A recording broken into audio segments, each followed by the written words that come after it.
Urzulei, oltre all'archeologia, conserva anche una tradizione culinaria famosa in tutto il mondo. Uno dei piatti preferiti sono i culurgiones, una pasta di semola di grano duro ripiena di patate e formaggi. Fin da bambina ricordo che mia madre e mia nonna facevano i culurgioni, e come in tutte le famiglie di Urzulì, essendo un paese di pastori e di agricoltori, per cui si aveva formaggio e patate in abbondanza ed era un pasto di poveri, diciamo. Però si facevano soprattutto per le feste. Tanti anni fa si facevano a Pasqua perché c'era più formaggio in quel periodo, formaggio fresco.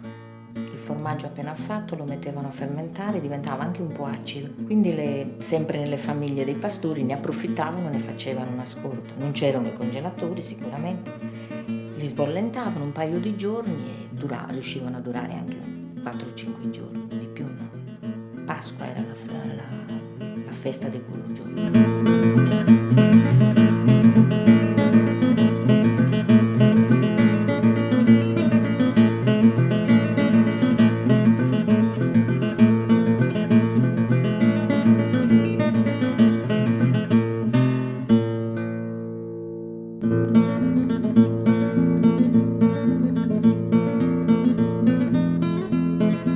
Ancora oggi li facciamo quasi in tutte le famiglie Urzulei.